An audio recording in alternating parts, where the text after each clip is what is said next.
Friends, இன்னைக்கு இந்த வீடியோவில் பார்க்க போறது நல்ல தம்பதிகள்னா யாரு? எல்லாரும் சொல்லுவாங்கல்ல, ஒரு நல்ல கணவன் மனைவியா இருக்கணும். அது இந்த காலத்துல சாத்தியமா? சிறந்த தம்பதிகள் என்பவர் யார்? அதுதான் இன்னைக்கு இந்த வீடியோவில். வறுமையில் இருக்கும் ஒரு கணவனுக்கு ஆறுதலாக உறுதுணையாக இருப்பவர் தான் மனைவி. மனைவி வயதான காலத்திலும் அந்த மனைவிக்கு உறுதுணையாக இருப்பவர் தான் உண்மையான கணவர். இதுல முக்கியமா பார்க்கப்பட வேண்டியது, ஆண்களுக்கு எந்தெந்த விதமான முக்கிய குணங்கள் வேண்டும்?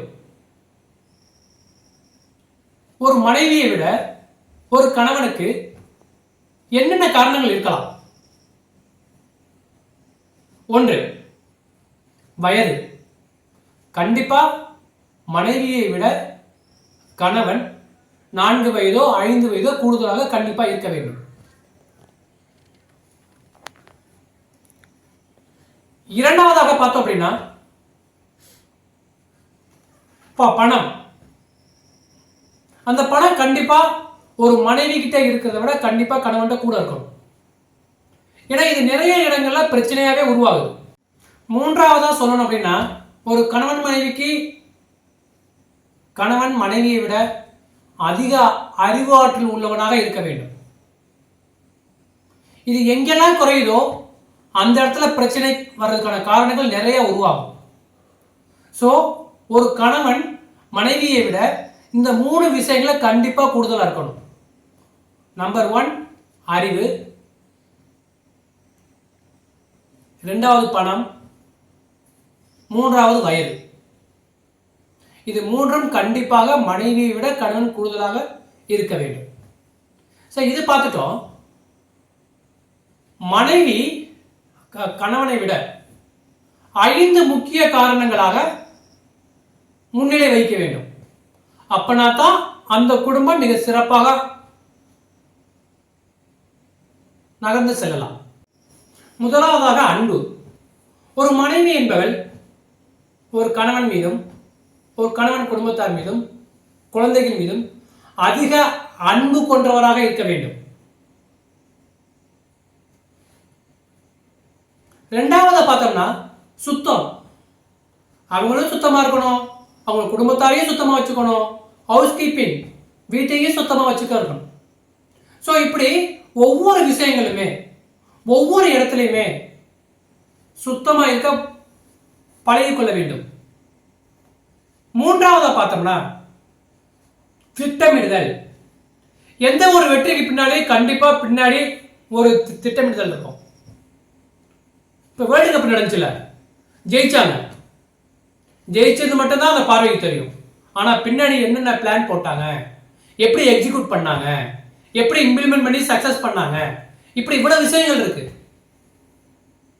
எந்த ஒரு விளையாட்டாக இருந்தாலும் சரி, எந்த ஒரு துறையை சார்ந்த வெற்றியாளராக இருந்தாலும் சரி, அவங்க சரியான பிளான் இல்லைன்னா, சரியான திட்டமிடுதல் இல்லைன்னா கண்டிப்பா ஃபெயிலியர் தான். ஸோ ஒரு குடும்பம் சக்சஸாக வளர்றதுக்கு அந்த குடும்பத்தில் உள்ள பெண்கள் சரியான திட்டமிடுதல் வேண்டும். நான்காவதா பார்த்தோம்னா பிரார்த்தனை. எப்பவுமே குடும்பத்தார் மீதும் கடவுள் மீதும் அதிக பிரார்த்தனை உள்ளவராக இருக்க வேண்டும். ஒரு மனைவிக்கு கணவனை விட மனைவி என்பவள் பொறுமையாக இருக்க கற்றுக்கொள்ள வேண்டும். கணவனிடம் பொறுமையாக இருக்கலாம், வீட்டில் உள்ளவரிடம் பொறுமையாக இருக்கலாம், குழந்தைகளிடம் பொறுமையாக இருக்கலாம். ஆக மொத்தத்தில் இந்த 5 விஷயங்கள்ல மனைவி என்பவள் கணவனை விட கூடுதல் முக்கியத்துவம் வாய்ந்தவராக இருக்க வேண்டும். அப்படி இருந்துட்டாங்க அப்படின்னா அந்த குடும்பமும் மகிழ்ச்சிகரமாக இருக்கும். சரி, இப்ப கணவனுக்கு பார்த்துட்டோம், மனைவிக்கு பார்த்துட்டோம்.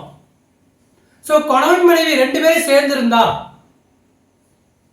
அதுக்கு என்னென்ன காரணங்கள்லாம் தேவை அப்படிங்கிறத பத்தி அடுத்து ஒரு 3 காரணங்கள் இருக்கு. ஒருவருக்கு ஒருவர் விட்டு கொடுக்க வேண்டும். எப்படி? கணவன் மனைவியையும், மனைவி குடும்பத்தாரையும், மனைவி கணவனையும், கணவன் குடும்பத்தாரையும் மதிக்க கற்றுக்கொள்ள வேண்டும். இரண்டாவதாக பார்த்தோம்னா, ஒருவரை ஒருவர் மதிக்க வேண்டும். நீ என்ன பெரியாளு, நான் என்ன பெரியாளு, நீ யாரு, நான் யாரு, நீ உன் வேலையை பாரு, நான் என் வேலையை பார்க்கிறேன் அப்படின்னு இல்லாம ஒருவரை ஒருவர் மதிக்க கற்றுக்கொள்ள வேண்டும். எந்த இடத்திலுமே மதிப்பு குறையும் பட்சத்தில் அவங்களுக்குள்ள ஒரு பிரச்சனை தான் வரும். ஸோ ஒரு நல்ல ஒரு சிறந்த தம்பதியாக வர வேண்டும் என்றால் ஒருவரை ஒருவர் கண்டிப்பாக மதித்து நடக்க வேண்டும்.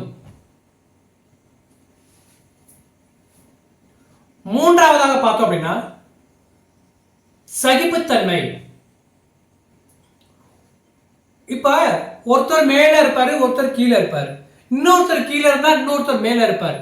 அப்ப என்ன பண்ணணும் அப்படின்னா ஒருவருக்கு ஒருவர் சரி அவங்க தான் ஜெயிக்கிறாங்க நம்ம விட்டு கொடுப்போம், சரி இவங்க தான் ஜெயிக்கிறாங்க நம்ம விட்டு கொடுப்போம் அப்படின்னு ஒருவருக்கு ஒருவர் ஒரு கசப்புத்தன்மை வந்தா கூட, ஒரு வெற்றி தோல்வி ஒரு ஆரவாரம் வந்தா கூட ஒரு சகிப்புத்தன்மை கண்டிப்பாக வேண்டும்.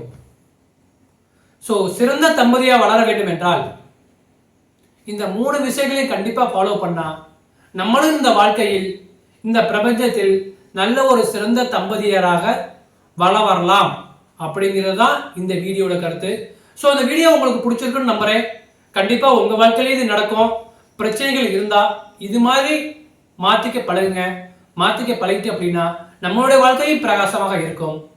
ஸோ இந்த வீடியோ உங்களுக்கு பிடிச்சிருந்தா சப்ஸ்கிரைப் பண்ணுங்க, லைக் பண்ணுங்க, மறந்துடாம உங்களுடைய கண்டென்ட் என்னங்கிறது கமெண்ட் பண்ணுங்க. நன்றி.